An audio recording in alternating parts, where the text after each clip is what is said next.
Esas proteínas están constituyendo lo que nosotros conocemos como la cápside, como la nucleocápside de estos elementos virales. En su interior, lo que nosotros debemos encontrar de inmediato es su material genético. Es súper importante el material genético ya desde este nivel de organización organísmico, aunque no sea considerado vivo, porque la naturaleza ha sido súper sabia y el elemento evolutivo que ha permitido esta transgeneracionalidad de la especie es justamente el material genético, independiente de lo que sea. Nosotros tenemos nuestro material genético que se encuentra laxo o compacto, dependiendo de los tiempos, ya dentro de nuestras células en un espacio que nosotros lo conocemos con el núcleo. Las mitocondrias también, que tienen capacidad reproductiva, pueden efectivamente reproducirse a partir del código genético que ellos tienen. Ahora, si nosotros pensamos a nivel viral, los virus requieren de este código porque en este material genético efectivamente tenemos letritas, bases nitrogenadas que al tener una secuencia van a tener información importante de cómo se van a ensamblar y de qué se van a ensamblar los nuevos virus que van a ser infectados. Por lo tanto, si nosotros pensamos en este elemento, nosotros estaríamos pensando como una especie de pendrive. En ese pendrive que yo lo introduzco en un computador ajeno y que me va a dar la información necesaria para poder obtener un producto. Muchos de estos elementos virales también tienen una envoltura externa. Generalmente las envolturas externas están hechas de lípidos.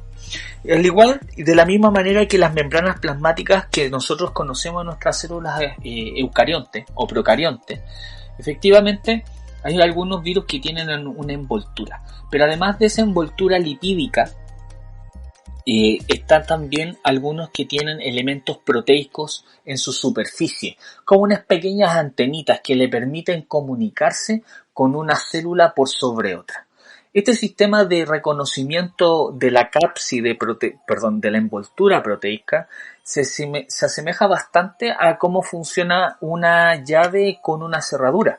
Efectivamente, no cualquier llave entra en una cerradura, pero cuando este elemento viral entra en contacto con una proteína de una célula que va a infectar, que puede infectar, justamente se produce una compatibilidad entre ellas dos, una especie de ensamblaje que le permite al virus decir, bueno, aquí nosotros nos encontramos con aquella célula que yo puedo infectar y por lo tanto voy a hacer mi trabajo.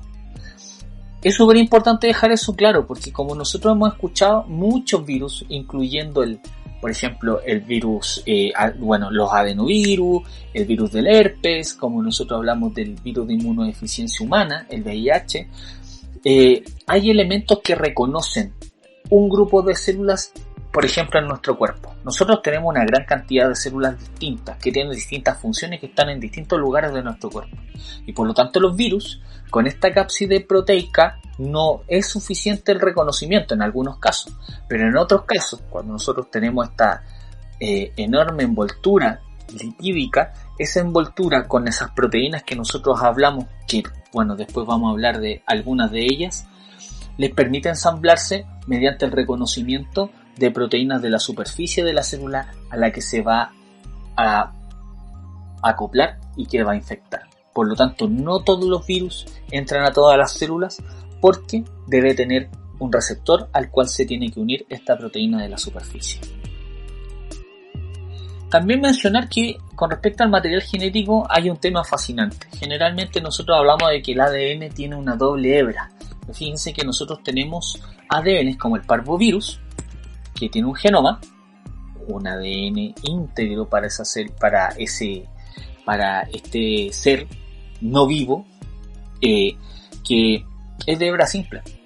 Por lo tanto, aquí nosotros, si bien en el caso nuestro, nosotros tenemos ADN de hebras dobles, hay organismos que tienen hebras simples de ADN y al mismo tiempo también existen virus que tienen hebras de genomas de ARN que están constituidos de una hebra doble, lo cual echa bastante abajo lo que nosotros siempre hemos pensado de que el ADN tiene dos hebras y de que el ARN tiene solamente una. Sin ir más lejos, nosotros también tenemos ADN de hebras cuádruples. Hace unos años atrás se descubrió que hay elementos interferentes y que regulan también fases del ciclo celular propios nuestros y que son ADN de 4 hebras. Por lo tanto, siempre la invitación de este programa es que nosotros vayamos conociendo cosas nuevas. Si ustedes tienen algo para apostar, bienvenido va a ser.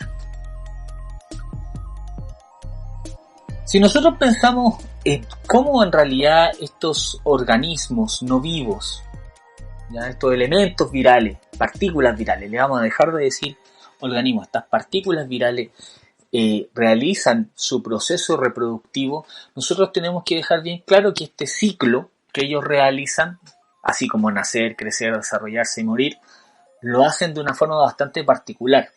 Es porque principalmente el objetivo de esta partícula viral es insertar, independiente de la forma en que lo haga, hay muchas estrategias con las que distintos tipos de virus lo pueden hacer, es inyectar su material genético, ya sea de ADN, siempre doble hebra, al igual que el ADN.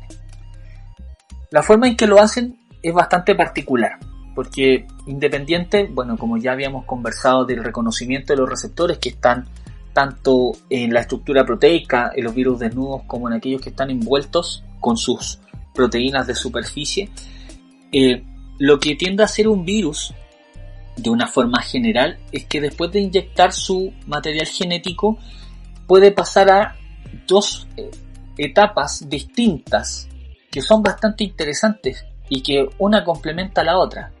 Cuando nosotros tenemos un elemento genómico, un ADN o un ARN insertado del virus, que nosotros le llamamos profago, ese profago al estar inserto, ojo, la condición de profago es estando inserto ya en el genoma bacteriano, lo que tiende a hacer es pasar a un ciclo que nosotros le llamamos ciclo lisogénico, en donde literalmente ese pedacito de ADN inserto en el genoma del hospedero se multiplica con él. Nosotros tenemos que entender que nuestras células, al igual que las células de todos los organismos, deben multiplicarse, replicarse, reproducirse. En esta reproducción efectivamente también deben replicar su material genético y por lo tanto eso implica que ese pedacito de material genético que estaba colado también va a obtener su replicación a costas de lo que está haciendo la célula hospedera. De tal manera que si nosotros pensamos en bacterias, por ejemplo, que han sido infectadas por elementos como un bacteriófago T4, que es uno de los clásicos elementos virales desnudos, solamente una cápside proteica con un genoma, estamos pensando que una bacteria se puede reproducir en corto plazo y obtener, no sé, 1000 descendientes en pocas horas. Y de esa misma manera nosotros tenemos un profago multiplicado 1000 veces. De tal manera que teniendo el profago, las condiciones, los elementos, los factores necesarios, puede pasar a una fase que nosotros le llamamos la fase lítica. En esta fase lítica, lo que nosotros tenemos es que justamente el material genético de este profago comienza a transcribir ARNs mensajeros necesarios para poder condicionar todas las etapas del ensamblaje proteico, su síntesis obviamente previa y también la síntesis de material genético que sea necesaria para poder establecer la nueva cantidad de elementos virales hijos que nosotros le vamos a llamar virus o viriones, aquellas partículas que tienen esta capacidad infectiva y que obviamente luego de un tiempo van a ser tantos los virus que van a estar dentro nuevos en esa célula hospedera que van a reventarla y van a empezar una infección futura en todas las células que pertenecen a la misma vecindad celular. Eso es todo un problema porque efectivamente nosotros tenemos de que a partir de un virus podemos tener numerosos descendientes y esos descendientes con una capacidad infectiva similar. Ahora, también tenemos que tener en cuenta que dentro de la replicación de los virus, al igual que cualquier célula, también está sometido a errores. Esos errores obviamente van a ser completamente naturales, si es que no hay un elemento externo que intervenga en ellos, y también tener en cuenta la tasa de mutaciones que se puede dar producto de la continua replicación del material genético para el ensamblaje de los nuevos viriones.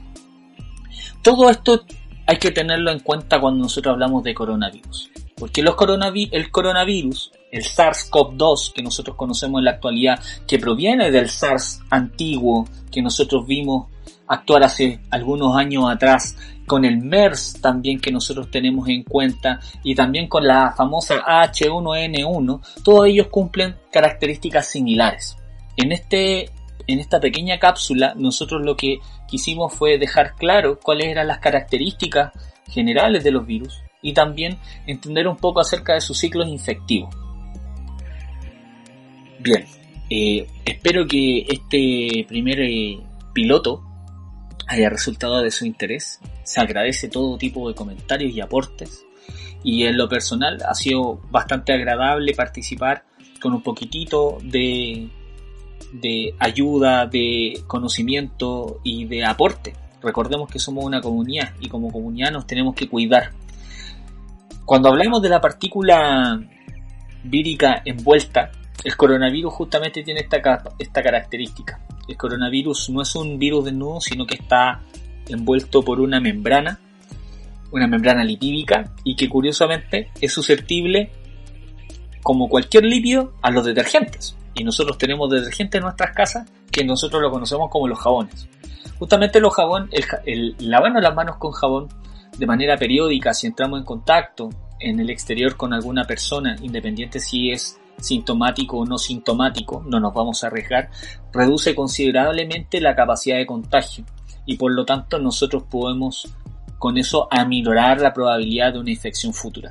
Siempre se recomienda el uso de detergentes para cualquier tipo de protocolo de lavado de manos, así que por favor sean conscientes con los suyos, con los que les rodean, con sus seres queridos, y compartan este podcast si es que lo encontraron útil. Así que con eso estoy listo, muy contento de haberlos conocido y espero verlos en otra ocasión.